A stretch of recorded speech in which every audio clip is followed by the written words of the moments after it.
Informação urgente. Acaba de ser anunciado que o município de Castro, no estado do Paraná, daqui a alguns minutos vai sofrer com seu primeiro terremoto. Outra previsão importante é de que se aproxima do planeta Terra um meteoro gigante e a perspectiva é de uma explosão global.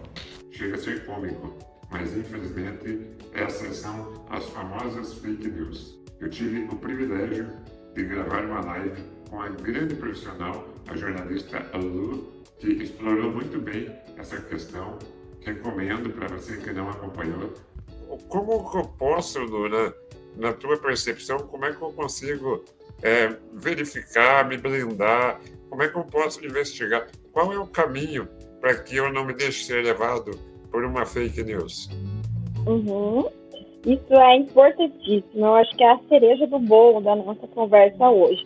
E assim, é importante dizer que não existe uma receita, digamos assim, mágica para você, embora existam muitos mecanismos, muitas ferramentas hoje em dia, mas não há, assim, uma forma mágica de você ter certeza.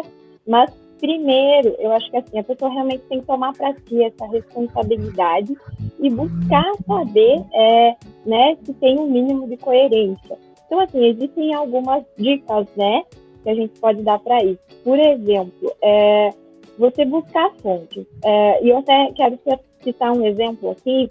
O meu pai, ele tem quase 70 anos de idade, ele vive lá no interior, e é uma pessoa que, assim, falando como cidadão, ele não tem nenhuma responsabilidade, né, de formador de opinião, de disseminador de informações, né, como jornalista, por exemplo, e mesmo assim, ele teve a preocupação, ele é super conectado, ele está nas redes sociais, ele está no Facebook, por exemplo, e ele me perguntou um dia, Lu, como é que eu faço para eu saber se eu estou lendo informações verídicas, se o que eu acesso, por exemplo, no Facebook é real, se não é. Então, assim, se ele, uma pessoa de quase 60 anos de idade, teve essa preocupação, eu acho que essa tem que ser uma preocupação de cada um de nós.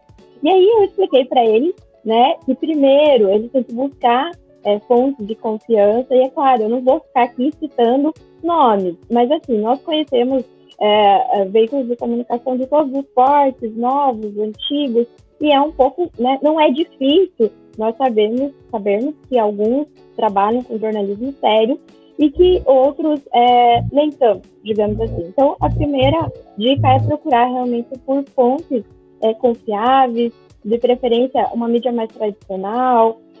Depois, você vai pegar essa informação e vai confrontar com outras mídias, com outros portais de internet. Por exemplo, se você leu uma notícia lá esdrúxula, e você pega ela e joga no Google, que é uma coisa que todo mundo pode fazer, né?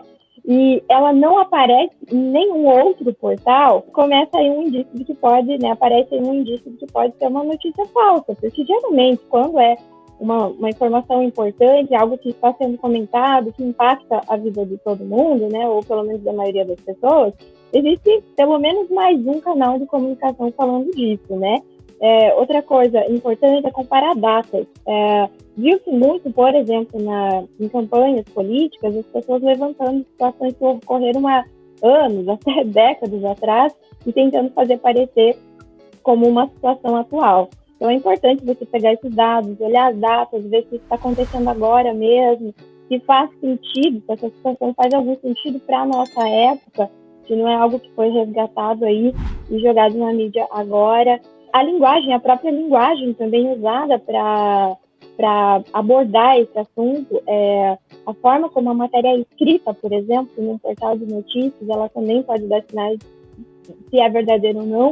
Um jornalista, uma pessoa que trabalha com notícias, que trabalha com informações, ela vai escrever, ou vai contar, ou vai falar de uma forma profissional, de preferência, né, abordando trazendo vários dados, trazendo uma matéria mais completa, já aquela notícia que ela é jogada de uma forma sensacionalista, digamos assim, sem muitos dados, sem uma base concreta, ela pode ter sido escrita por uma pessoa que não tem tanta familiaridade, digamos assim, com a notícia. Então, comparar também essa qualidade mesmo, da forma como essa notícia, essa informação está sendo transmitida, também vai ajudar, né, a pessoa a discernir, a ter esse discernimento.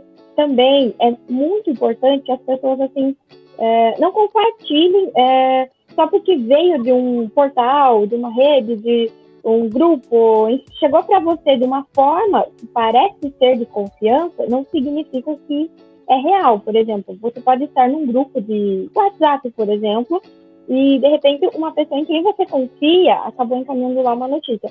Essa pessoa pode não ter passado essa notícia por esse filtro, né? Então, você só porque você confia na pessoa que passou para você essa informação, não significa que você não tenha a responsabilidade de fazer esse filtro e passar para frente. Basicamente é isso, mas assim, eu acho que acima de tudo a pessoa sempre ter esse senso, né, de olhar para essa notícia e falar, opa, será, né, que faz algum sentido? E não custa, né, você parar ali 2, 3 minutinhos para fazer, para lançar esse olhar um pouco mais crítico e tentar descobrir se trata-se de um fato realmente ou de um fake, né? Esse vídeo se encontra nas lives do canal Senta e Reflita, vale a pena conferir. E o meu grande amigo Paulo sugeriu que fizesse outro vídeo, dessa vez um pouco mais curto, para ainda debater e refletir a respeito de uma situação que é muito importante e que nós precisamos a cada dia trabalhar em cima dela para que possa evitar consequências catastróficas. Se você concorda, dê um like. É super importante a tua participação. Compartilhe nos seus grupos de WhatsApp e, claro, se você ainda não é inscrito, se inscreva no canal. A tua importância é imensa. E agora, chegando ao tema proposto, puxe tua cadeira, sente e reflita.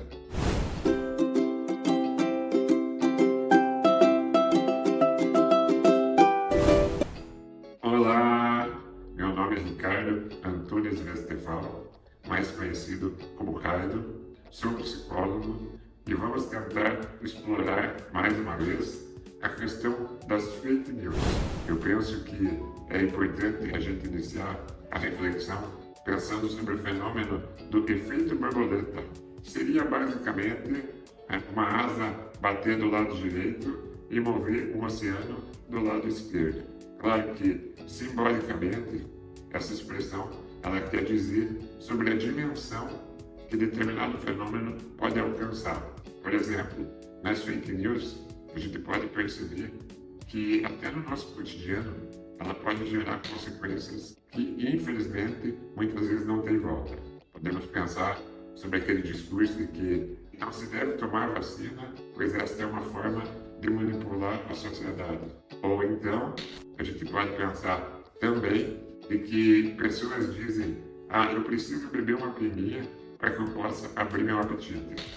Infelizmente, parece que questões como essas são bastante comuns, estão muito distorcidas e, infelizmente, podem custar muito caro, inclusive levar ao óbito.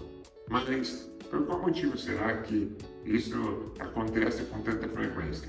A gente precisa estar atento sobre nossas relações de afeto.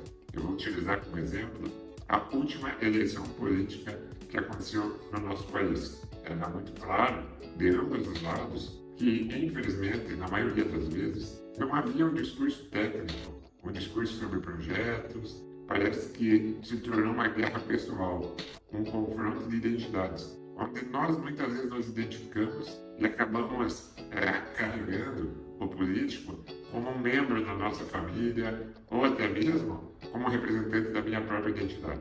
Essa é a famosa relação de afeto, que quando acontece a gente acaba perdendo o nosso senso crítico, a nossa condição de avaliar, de entender, de acreditar e de compreender de uma maneira inteligente, que possa ter uma base que sustente tal comportamento. O que você entende sobre a relação de afeto, sobre essas fake news que podem ser muito perigosas? Você já reproduziu? Você já foi influenciado? Você se identifica ou não? Deixe tua crítica, deixe teu comentário. A tua participação é muito importante para que esses vídeos possam alcançar o maior número de pessoas. Bom, então, por onde começar? O que fazer diante dessas falsas informações que podem gerar um caos, situações devastadoras? Eu penso que, como tudo na vida, é extremamente importante que a gente entenda a etiologia, ou seja, a natureza, a causa de tal situação. Por exemplo, uma informação gerada aqui mesmo pelo YouTube talvez não seja tão confiável, tão fidedigna quanto numa mídia convencional. Vou tentar dar um exemplo. Se eu trago aqui uma informação falsa, além de alcançar muitas pessoas com esta mensagem, o máximo que pode acontecer no caso de uma fake news é que meu canal seja eliminado, que saia fora do ar, que eu seja cancelado. Já numa mídia convencional, seja Globo, Bandeirantes, SBT, custa muito mais caro. Uma fake news, ela pode gerar processo, pode gerar demissões, que pode gerar prejuízos.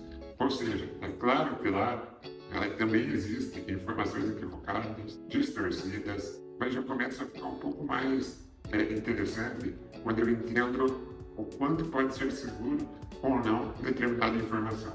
Outra questão que a gente não pode abrir mão é entender quais as consequências que aquela questão pode gerar.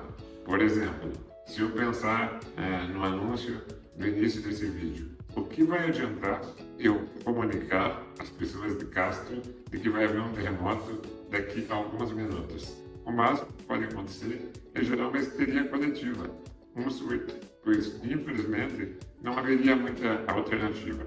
O mesmo a gente pode pensar com uma explosão global. Do que vai adiantar eu alertar a população de que tal fenômeno vai acontecer? É importante que a gente consiga mensurar o quanto eu posso atingir as pessoas com uma fala e o quanto realmente eu tenho base sobre aquilo. É importante que eu entenda o quanto é necessário um estudo, uma sistematização, o quanto realmente foi validado tal informação para que, enfim, eu possa passar ela para frente.